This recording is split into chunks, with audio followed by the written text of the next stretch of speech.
ओम श्री गणेशाय नमः। शास्त्रों में बताया गया है कि सत्यनारायण व्रत कथा का पाठ करने से व्यक्ति को 1000 यज्ञ करने के बराबर पुण्य फल की प्राप्ति होती है। सत्यनारायण भगवान व्रत कथा में भगवान विष्णु के सत्य स्वरूप के बारे में बताया गया है। इस कथा का पाठ करने से घर में सुख समृद्धि का वास होता है और भगवान विष्णु की कृपा बनी रहती है। सत्यनारायण व्रत कथा का पहला अध्याय। एक समय की बात है, नैमिषारण्य तीर्थ में शौनकादि 88,000 ऋषियों ने श्री सूत जी से पूछा, हे प्रभु, इस कलयुग में वेद विद्या रहित मनुष्यों को प्रभु भक्ति किस प्रकार मिल सकती है तथा उनका उद्धार कैसे होगा? हे मुनि श्रेष्ठ, कोई ऐसा तप बताइए जिससे थोड़े समय में ही पुण्य मिले और मनवांछित फल भी मिल जाए। इस प्रकार की कथा सुनने की हम इच्छा रखते हैं। सर्व शास्त्रों के ज्ञाता सूत जी बोले, हे वैष्णवों में पूज्य, आप सभी ने प्राणियों के हित की बात पूछी है, इसलिए मैं एक ऐसे श्रेष्ठ व्रत को आप लोगों को बताऊंगा जिसे नारद जी ने लक्ष्मी नारायण जी से पूछा था और लक्ष्मीपति ने मुनिश्रेष्ठ नारद जी से कहा था। आप सब इसे ध्यान से सुनिए। एक समय की बात है, योगीराज नारद जी दूसरों के हित की इच्छा लिए अनेकों लोकों में घूमते हुए मृत्युलोक में आ पहुँचे। यहाँ उन्होंने अनेक योनियों में जन्मे प्राय सभी मनुष्यों को अपने कर्मों द्वारा अनेकों दुखों से पीड़ित देखा। उनका दुख देख नारद जी सोचने लगे कि कैसा यत्न किया जाए जिसके करने से निश्चित रूप से मानव के दुखों का अंत हो जाए। इसी विचार पर मनन करते हुए वह विष्णुलोक में गए। वहाँ वह देवों के ईश नारायण की स्तुति करने लगे, जिनके हाथों में शंख चक्र गदा और पद्म थे और वह गले में वरमाला पहने हुए थे। स्तुति करते हुए नारद जी बोले, हे भगवान, आप अत्यंत शक्ति से संपन्न हैं, मन तथा वाणी भी आपको नहीं पा सकती हैं। आपका आदि मध्य तथा अंत नहीं है। निर्गुण स्वरूप सृष्टि के कारण भक्तों के दुख को दूर करने वाले हैं, आपको मेरा नमस्कार है। नारद जी की स्तुति सुन विष्णु भगवान बोले, हे मुनिश्रेष्ठ, आपके मन में क्या बात है? आप किस काम के लिए पधारे हैं? उसे संकोच कहो।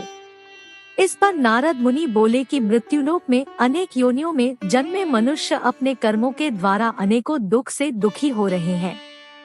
हे नाथ, आप मुझ पर दया रखते हैं तो बताइए कि वो मनुष्य थोड़े प्रयास से ही अपने दुखों से कैसे छुटकारा पा सकते हैं। श्रीहरि बोले, हे नारद, मनुष्यों की भलाई के लिए तुमने बहुत अच्छी बात पूछी है। जिसके करने से मनुष्य मोह से छूट जाता है, वह बात मैं कहता हूँ, उसे सुनो। स्वर्ग लोक व मृत्यु लोक दोनों में एक दुर्लभ उत्तम व्रत है जो पुण्य देने वाला है। आज प्रेम वश होकर मैं उसे तुमसे कहता हूँ। श्री सत्यनारायण भगवान का यह व्रत अच्छी तरह विधि विधान पूर्वक करके मनुष्य तुरंत ही यहाँ सुख भोग कर अंत में मोक्ष को पाता है। श्रीहरि के वचन सुन नारद जी बोले कि उस व्रत का फल क्या है और उसका विधान क्या है? यह व्रत किसने किया था? इस व्रत को किस दिन करना चाहिए? सभी कुछ विस्तार से बताएं। नारद जी की बात सुनकर श्रीहरि बोले, दुख व शोक को दूर करने वाला यह व्रत सभी स्थानों पर विजय दिलाने वाला है। मानव को भक्ति व श्रद्धा के साथ शाम को श्री सत्यनारायण की पूजा धर्म परायण होकर ब्राह्मणों व बंधुओं के साथ करनी चाहिए। भक्ति भाव से ही नैवेद्य, केले का फल, घी, दूध और गेहूं का आटा सवाया मात्रा में ले। गेहूं के स्थान पर साठी का आटा, शक्कर तथा गुड़ लेकर वह सभी भक्षण योग्य पदार्थों को मिलाकर भगवान को भोग लगाए। ब्राह्मणों सहित बंधु बांधवों को भी भोजन कराएं, उसके बाद स्वयं भोजन करें। भजन कीर्तन के साथ भगवान की भक्ति में लीन हो जाएं। इस तरह से सत्यनारायण भगवान का यह व्रत करने पर मनुष्य की सारी इच्छाएं निश्चित रूप से पूरी होती है। इस कली काल अर्थात कलयुग में मृत्युलोक में मोक्ष का यही एक सरल उपाय बताया गया है। श्री सत्यनारायण व्रत कथा का पहला अध्याय संपूर्ण बोलिए श्री सत्यनारायण भगवान की जय। दूसरा अध्याय। सूत जी बोले, हे ऋषियों, जिसने पहले समय में इस व्रत को किया था उसका इतिहास कहता हूँ, ध्यान से सुनो। सुंदर काशीपुरी नगरी में एक अत्यंत निर्धन ब्राह्मण रहता था। भूख प्यास से परेशान वह धरती पर घूमता रहता था। ब्राह्मणों से प्रेम करने वाले भगवान ने एक दिन ब्राह्मण का वेश धारण कर उसके पास जाकर पूछा, हे विप्र, नित्य दुखी होकर तुम पृथ्वी पर क्यों घूमते हो? दीन ब्राह्मण बोला, मैं निर्धन ब्राह्मण हूँ, भिक्षा के लिए धरती पर घूमता हूँ। हे भगवान, यदि आप इसका कोई उपाय जानते हो तो बताइए। वृद्ध ब्राह्मण कहता है कि सत्यनारायण भगवान मनोवांछित फल देने वाले हैं, इसलिए तुम उनका पूजन करो। इसे करने से मनुष्य सभी दुखों से मुक्त हो जाता है। वृद्ध ब्राह्मण बनकर आए सत्यनारायण भगवान उस निर्धन ब्राह्मण को व्रत का सारा विधान बताकर अंतर्ध्यान हो गए। ब्राह्मण मन ही मन सोचने लगा कि जिस व्रत को वृद्ध ब्राह्मण करने को कह गया है, मैं उसे जरूर करूँगा। यह निश्चय करने के बाद उसे रात में नींद नहीं आई। वह सवेरे उठकर सत्यनारायण भगवान के व्रत का निश्चय कर भिक्षा के लिए चला गया। उस दिन निर्धन ब्राह्मण को भिक्षा में बहुत धन मिला, जिससे उसने बंधु बांधवों के साथ मिलकर श्री सत्यनारायण भगवान का व्रत संपन्न किया। भगवान सत्यनारायण का व्रत संपन्न करने के बाद वह निर्धन ब्राह्मण सभी दुखों से छूट गया और अनेक प्रकार की संपत्तियों से युक्त हो गया। उसी समय से यह ब्राह्मण हर माह इस व्रत को करने लगा। इस तरह से सत्यनारायण भगवान के व्रत को जो मनुष्य करेगा वह सभी प्रकार के पापों और दुखों से छूटकर मोक्ष को प्राप्त होगा। सूत जी बोले कि इस तरह नारद जी से नारायण जी का कहा हुआ श्री सत्यनारायण व्रत को मैंने तुमसे कहा। हे विप्रो, मैं अब और क्या कहूँ? ऋषि बोले, हे मुनिवर, संसार में उस विप्र से सुनकर और किस किस ने इस व्रत को किया, हम सब इस बात को सुनना चाहते हैं। इसके लिए हमारे मन में श्रद्धा का भाव है। श्री सूत जी बोले, हे मुनियों, जिसने इस व्रत को किया है वे सब सुनो। एक समय वही विप्र धन व ऐश्वर्य के अनुसार अपने बंधु बांधवों के साथ इस व्रत को करने को तैयार हुआ। उसी समय एक लकड़ी बेचने वाला बूढ़ा आदमी आया और लकड़ियां बाहर रखकर अंदर ब्राह्मण के घर में गया। प्यास से व्याकुल वह लकड़हारा उनको व्रत करते देख विप्र को नमस्कार कर पूछने लगा कि आप यह क्या कर रहे हैं तथा इसे करने से क्या फल मिलेगा, कृपया मुझे भी बताएं। ब्राह्मण ने कहा कि सब मनोकामनाओं को पूरा करने वाला यह सत्यनारायण भगवान का व्रत है। इनकी कृपा से ही मेरे घर में धन धान्य आदि की वृद्धि हुई है। विप्र से सत्यनारायण व्रत के बारे में जानकर लकड़हारा बहुत प्रसन्न हुआ। चरणामृत लेकर व प्रसाद खाने के बाद वह अपने घर गया। लकड़हारे ने अपने मन में संकल्प किया कि आज लकड़ी बेचने से जो धन मिलेगा उसी से श्री सत्यनारायण भगवान का उत्तम व्रत करूंगा। मन में इस विचार को ले बूढ़ा आदमी सिर पर लकड़ियां रख उस नगर में बेचने गया जहां धनी लोग ज्यादा रहते थे। उस नगर में उसे अपनी लकड़ियों का दाम पहले से 4 गुना अधिक मिलता है। वह लकड़हारा प्रसन्नता के साथ केले, शक्कर, घी, दूध, दही और गेहूं का आटा और सत्यनारायण भगवान के व्रत की अन्य सामग्रियां लेकर अपने घर गया। वहां उसने अपने बंधु बांधवों को बुलाकर विधि विधान से सत्यनारायण भगवान का पूजन और व्रत किया। इस व्रत के प्रभाव से वह बूढ़ा लकड़हारा धन पुत्र आदि से युक्त होकर संसार के समस्त सुख भोगकर अंतकाल में बैकुंठ धाम चला गया। श्री सत्यनारायण व्रत कथा का दूसरा अध्याय संपूर्ण बोलिए श्री सत्यनारायण भगवान की जय। तीसरा अध्याय। श्री सूत जी बोले, हे श्रेष्ठ मुनियों, अब आगे की कथा कहता हूँ। पहले समय में उल्कामुख नाम का एक बुद्धिमान राजा था। वह सत्य वक्ता और जितेंद्रिय था। प्रतिदिन देव स्थानों पर जाता और निर्धनों को धन देकर उनके कष्ट दूर करता था। उसकी पत्नी कमल के समान मुख वाली तथा सती साध्वी थी। भद्रशिला नदी के तट पर उन दोनों ने श्री सत्यनारायण भगवान का व्रत किया। उसी समय साधु नाम का एक वैश्य वहां आया। उसके पास व्यापार करने के लिए बहुत सा धन भी था। राजा को व्रत करते देखकर वह विनय के साथ पूछने लगा, हे राजन, भक्तिभाव से पूर्ण होकर आप यह क्या कर रहे हैं? मैं सुनने की इच्छा रखता हूँ, तो कृपया आप मुझे बताएं। राजा बोला, हे साधु, अपने बंधु बांधवों के साथ पुत्रादि की प्राप्ति के लिए एक महाशक्तिमान श्री सत्यनारायण भगवान का व्रत व पूजन कर रहा हूँ। राजा के वचन सुन साधु आदर से बोला, हे राजन, मुझे इस व्रत का सारा विधान कहिए। आपके कथनानुसार मैं भी इस व्रत को करूँगा। मेरी भी संतान नहीं है और इस व्रत को करने से निश्चित रूप से मुझे भी संतान की प्राप्ति होगी। राजा से व्रत का सारा विधान सुन व्यापार से निवृत्त हो वह अपने घर गया। साधु वैश्य ने अपनी पत्नी को संतान देने वाले इस व्रत का वर्णन कह सुनाया और कहा कि जब मेरी संतान होगी तब मैं इस व्रत को करूँगा। साधु ने इस तरह के वचन अपनी पत्नी लीलावती से कहे। एक दिन लीलावती पति के साथ आनंदित हो सांसारिक धर्म में प्रवृत्त होकर सत्यनारायण भगवान की कृपा से गर्भवती हो गई। 10वें महीने में उसके गर्भ से एक सुंदर कन्या ने जन्म लिया। दिनों दिन वह ऐसे बढ़ने लगी जैसे कि शुक्ल पक्ष में चंद्रमा की कला बढ़ती है। माता पिता ने अपनी कन्या का नाम कलावती रखा।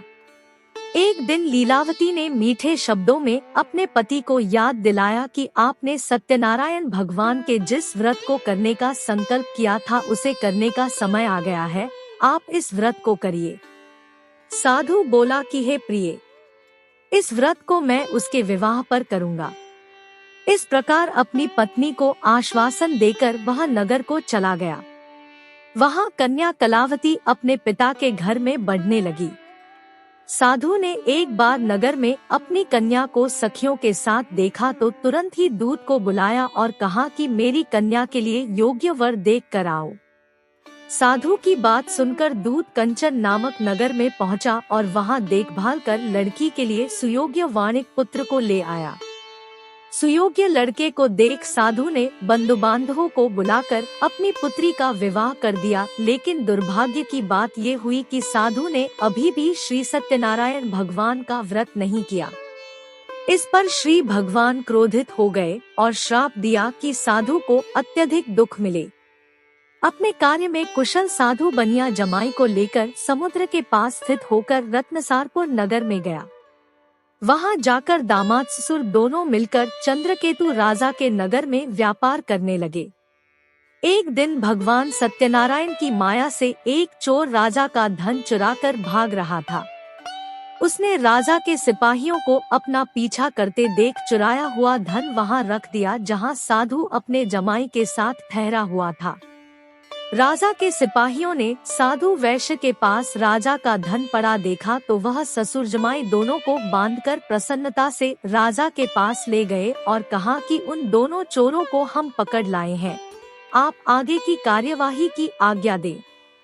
राजा की आज्ञा से उन दोनों को कठिन कारावास में डाल दिया गया और उनका सारा धन भी उनसे छीन लिया गया।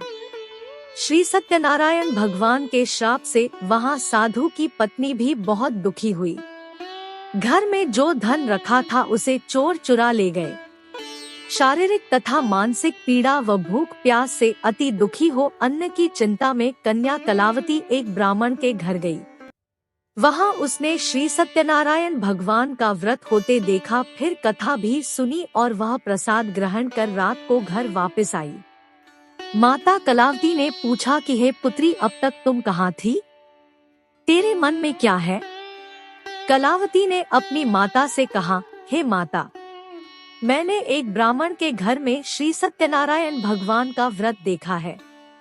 कन्या के वचन सुन लीलावती भगवान के पूजन की तैयारी करने लगी। लीलावती ने परिवार व बंधुओं सहित सत्यनारायण भगवान का पूजन किया और उनसे वर मांगा कि मेरे पति तथा जमाई शीघ्र घर सकुशल आ जाएं। साथ ही यह भी प्रार्थना की कि हम सबका अपराध क्षमा करें। भगवान सत्यनारायण की माया से राजा चंद्रकेतु को रात में स्वप्न आया, जिसमें भगवान ने राजा से कहा कि दोनों वाणिक पुत्रों को रिहा कर दो, अन्यथा तेरा राज्य पुत्र सब नष्ट हो जाएगा। प्रातः काल सभा में राजा ने अपना सपना सुनाया और कहा कि दोनों वाणिक पुत्रों को कैद से मुक्त कर सभा में लाओ। दोनों ने आते ही राजा को प्रणाम किया। राजा मीठी वाणी में बोला, हे महानुभावों, भाग्यवश ऐसा कठिन दुख तुम्हें प्राप्त हुआ है, लेकिन अब तुम्हें कोई भय नहीं है। ऐसा कह राजा ने उन दोनों को नए वस्त्राभूषण भी पहनाए और जितना धन उनका लिया था उससे दुगुना धन वापस कर दिया। इस प्रकार दोनों वैश्य अपने घर को चल दिए। श्री सत्यनारायण व्रत कथा का 3रा अध्याय संपूर्ण। बोलिए श्री सत्यनारायण भगवान की जय। 4था अध्याय। सूची बोले, वैश्य ने मंगलाचार कर अपनी यात्रा आरंभ की और अपने नगर की ओर चल दिए। उनके थोड़ी दूर जाने पर एक दंडी वेशधारी श्री सत्यनारायण भगवान ने उनकी परीक्षा लेते हुए उनसे पूछा, हे साधु, तेरी नाव में क्या है? तभी वाणिक हंसता हुआ बोला, हे दंडी, आप क्यों पूछते हो? क्या धन लेने की इच्छा है? मेरी नाव में तो बेल व पत्ते भरे हुए हैं। वैश्य के कठोर वचन सुन भगवान बोले, तुम्हारा वचन सत्य हो। दंडी ऐसे वचन कह वहां से दूर चले गए और कुछ दूर जाकर समुद्र के किनारे बैठ गए। दंडी के जाने के बाद साधु वैश्य ने नित्य क्रिया के पश्चात नाव को ऊंची उठते देखकर अचंभा माना और नाव में बेलपत्ते आदि देख वह मूर्छित हो जमीन पर गिर पड़ा। मूर्छा खुलने पर वह अत्यंत शोक में डूब गया। तब उसका दामाद बोला कि आप शोक ना मनाएं, यह दंडी का शाप है, इसलिए हमें उनकी शरण में जाना चाहिए, तभी हमारी मनोकामना पूरी होगी। दामाद की बात सुनकर वह दंडी के पास पहुंचा और अत्यंत भक्तिभाव नमस्कार करके बोला, मैंने आपसे जो जो असत्य वचन कहे थे उनके लिए मुझे क्षमा कर दे। ऐसा कहकर वह महान शोकातुर हो रोने लगा। तब दंडी भगवान बोले, हे वाणिक पुत्र, मेरी आज्ञा से बार बार तुम्हें दुख प्राप्त हुआ है। तू मेरी पूजा से विमुख हुआ। साधु बोला, हे भगवान, आपकी माया से ब्रह्मा आदि देवता भी आपके रूप को नहीं जानते, तब मैं अज्ञानी कैसे जान सकता हूँ? आप प्रसन्न होइए, अब मैं सामर्थ्य के अनुसार आपकी पूजा करूँगा। मेरी रक्षा करो और पहले के समान नौका में धन भर दो। साधु वैश्य के भक्तिपूर्वक वचन सुनकर भगवान प्रसन्न हो गए और उसे इच्छानुसार वरदान देकर अंतर्धान हो गए। ससुर जमाई जब नाव पर आए तो नाव धन से भरी हुई थी। तब वहीं अपने अन्य साथियों के साथ सत्यनारायण भगवान का पूजन कर अपने नगर को चल दिए। जब नगर के नजदीक पहुँचे तो दूत को घर पर खबर करने के लिए भेज दिया। दूत साधु की पत्नी को प्रणाम कर कहता है कि मालिक अपने दामाद सहित नगर के निकट आ गए हैं। दूत की बात सुन साधु की पत्नी लीलावती ने बड़े हर्ष के साथ सत्यनारायण भगवान का पूजन कर अपनी पुत्री कलावती से कहा कि मैं अपने पति के दर्शन को जाती हूँ, तू कार्य पूर्ण कर शीघ्र आ जाना। माता के ऐसे वचन सुन कलावती जल्दी में प्रसाद छोड़ अपने पति के पास चली गई। प्रसाद की अवज्ञा के कारण श्री सत्यनारायण भगवान रुष्ट हो गए और नाव सहित उसके पति को पानी में डुबो दिया। कलावती अपने पति को वहां ना पाकर रोती हुई जमीन पर गिर गई। नौका को डूबा हुआ देख व कन्या को रोता देख साधु दुखी होकर बोला कि हे प्रभु, मुझसे तथा मेरे परिवार से जो भूल हुई है उसे क्षमा करें। साधु के दीन वचन सुनकर श्री सत्यनारायण भगवान प्रसन्न हो गए और आकाशवाणी हुई, हे साधु, तेरी कन्या मेरे प्रसाद को छोड़कर आई है, इसलिए उसका पति अदृश्य हो गया है। यदि वह घर जाकर प्रसाद खाकर लौटती है तो इससे उसका पति अवश्य मिलेगा। ऐसी आकाशवाणी सुन कलावती घर पहुंचकर प्रसाद खाती है और फिर आकर अपने पति के दर्शन करती है। उसके बाद साधु अपने बंधु बांधवों सहित श्री सत्यनारायण भगवान का विधि विधान से पूजन करता है तथा इस लोक का सुख भोग वह अंत में स्वर्ग लोक को प्राप्त होता है। श्री सत्यनारायण व्रत कथा का चौथा अध्याय संपूर्ण। बोलिए श्री सत्यनारायण भगवान की जय। पांचवा अध्याय। श्री सूत जी बोले, हे ऋषियों, मैं और भी एक कथा सुनाता हूँ, उसे भी ध्यान पूर्वक सुनो। प्रजापालन में लीन तुंगध्वज नाम का एक राजा था। उसने भी भगवान के प्रसाद त्याग कर बहुत ही दुख प्राप्त किया। एक बार वन में जाकर वन्य पशुओं को मारकर वह बड़ के पेड़ के नीचे आया। वहां उसने ग्वालों को भक्तिभाव से अपने बंधुओं सहित सत्यनारायण भगवान का पूजन करते देखा। अभिमानवश राजा उन्हें देखकर भी पूजा स्थान में नहीं गया और न ही उसने भगवान को नमस्कार किया। ग्वालों ने राजा को प्रसाद दिया, लेकिन उसने वह प्रसाद नहीं खाया और प्रसाद को वहीं छोड़ वह अपने नगर को चला गया। जब वह नगर में पहुंचा तो वहां सब कुछ तहस-नहस हुआ पाया। वह शीघ्र ही समझ गया कि यह सब भगवान ने ही किया है। तब वह दोबारा ग्वालों के पास पहुंचा और विधि पूर्वक पूजा करके प्रसाद खाया। तत्पश्चात श्री सत्यनारायण भगवान की कृपा से सब कुछ पहले जैसा हो गया। इस प्रकार दीर्घकाल तक सुख भोगने के बाद मरणोपरांत उसे स्वर्गलोक की प्राप्ति हुई। जो मनुष्य परम दुर्लभ इस व्रत को करेगा तो भगवान सत्यनारायण की अनुकंपा से उसे धन धान्य की प्राप्ति होगी।